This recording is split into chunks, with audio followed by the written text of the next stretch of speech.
que era muy... Ahora, yo lo que creo, y esto no es quitarle méritos, todo lo contrario, que lo que ha hecho Borzaje en esta película es prodigioso, porque tú dices, el arranque, hay un plano medio, después del brindis, de Francho Tone, que está contando el personaje sin ninguna palabra. El arranque, tal y como lo ve Fran Borzaje, está adelantándonos la gran ilusión de Renoir en ese barracón. Es que está ese mundo del padre y el hijo, ya te puedo llamar padre, está ya la gran ilusión de Renoir. Cuando tira la bomba... Por todos los muertos y vivos de todos los países. De todos los países, eso es la gran ilusión. Cuando, en la presentación de ese personaje que tira la bomba a su avión, que antes lo acaricia, al baby lo acaricia, es de una modernidad asombrosa, por no hablar de la boda. Yo no he visto nunca una boda en el cine, como es esa boda. Cuando cierra Alfonso su establecimiento, saca la cámara luego fuera, eso es una cosa prodigiosa. Ahí hay un cambio importante en la boda. Eso sin duda, y eso es de Borcech, porque Borcech era especialista en este tipo de bodas. Es decir, casi todas las películas de Borcech tienen una boda. Curiosamente, Borcech, que al parecer era masón, recordaba siempre, creo recordar, yo no soy muy ducho en estos temas, que el sacramento del matrimonio, quienes lo ejercen son los contrayentes y que el sacerdote es mero testigo. Y entonces la obra entera de Borcech, desde las películas mudas iniciales hasta las últimas que hizo, están llenas de estas bodas más o menos simbólicas, improvisadas, en solitario, en las que, por ejemplo, yo creo que es uno de los factores fundamentales, no se oyen las palabras estas tan solemnes del matrimonio y que vienen tan a cuento en esta historia y que las evocan justamente en la playa un momento antes de que a ella le dé la hemorragia al hacer un esfuerzo en la playa. Yo creo que eso, hay muchas cosas que a lo mejor se le imputan incluso desde una defensa un poco a ultranza, digamos, del escritor ultrajado por los comerciantes, a Mankiewicz, que a lo mejor no tiene la menor culpa a Mankiewicz, porque en efecto nos falta una pieza intermedia que es el guión de rodaje. Tendríamos que haber visto el guión que se llevó a rodar Borcech y cuáles son los cambios que se han producido ahí. Yo creo que ahí se han producido muchos cambios, porque aunque Mankiewicz fuera el productor de la película, de todas maneras en aquel momento Borcech era un tipo muy poderoso y que además era, en los títulos viene como a Frank Borcech Production. Y yo creo que ahí él tenía un control notable, y es más, tenía de su lado a Robert Young y a Margaret Sullavan, que eran acérrimos suyos con los que ya había trabajado y que además, digamos que hasta hacían la película porque la dirigía Borcech. Incluso hay algún caso en el que Margaret Sullavan impuso a Borcech como director.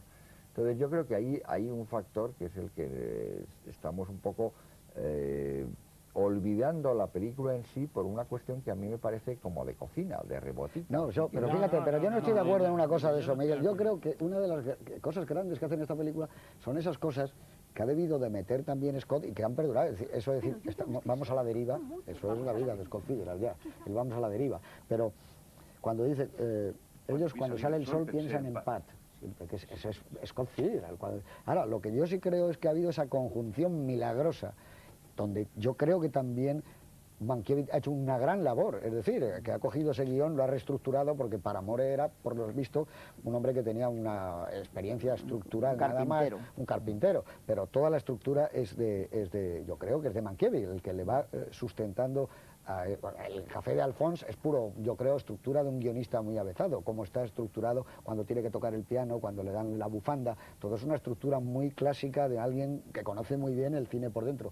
Pero creo que el perfume, el aliento de la película, la modernidad que tiene ahora, hay un porcentaje muy grande de Scott Fitzgerald, que unido a un romántico, como era Frank Borzaje, que no olvidemos que hay planos que parecen que están sacados del equipo suyo de Janet Gaynor y Charles Farrell, están encuadrados igual que encuadraba a sus viejas, incluso las comedias caseras, aquellas que él hacía. Pues claro, cuando te encuentras, al final no hablemos, es lo que dice él, el final de la película es prodigioso, pero ya estaba en Frank Borzaje. Acordaos que Séptimo Cielo acaba cuando él ha desaparecido y sube la cámara arriba como una presencia divina y maravillosa y está picando la cámara, que se reproduce cuando ella, en ese movimiento de grúa escalofriante, se levanta y va al balcón, la cámara la sigue por arriba y eso es prodigioso.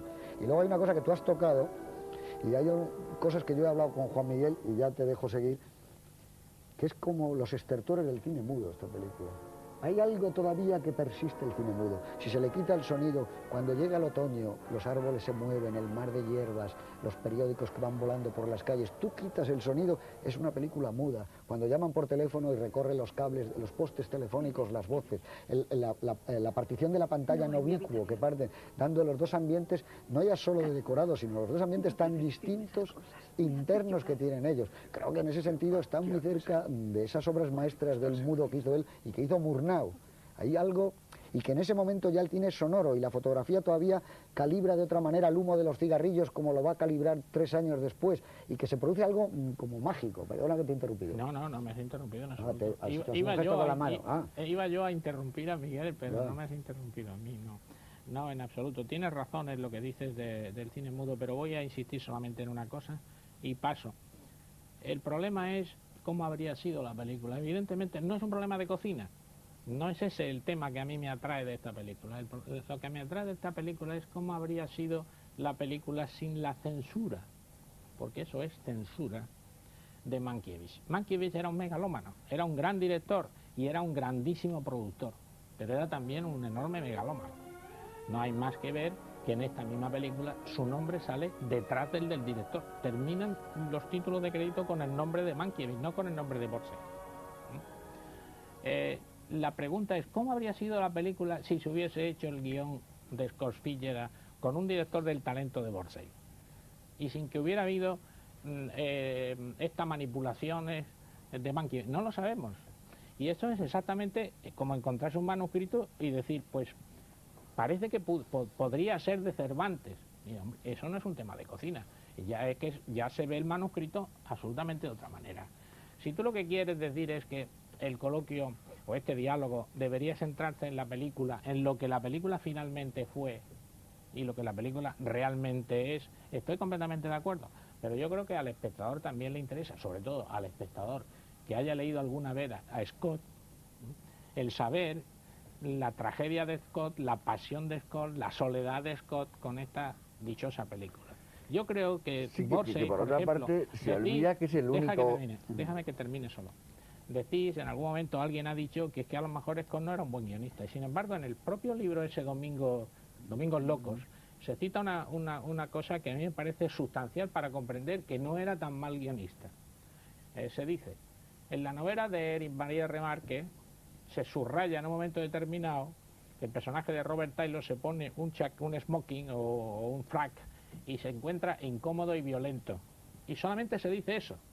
Y Scott inventa todo lo del traje, lo del frac, lo de los imperdibles, lo de que se suelta. Eso es de ser buen guionista, ¿eh? Eso no Pero es... toda esa parte y toda la prolongación de esa escena y todo lo que ocurre en esa escena no está en el guión de Scott, perdona.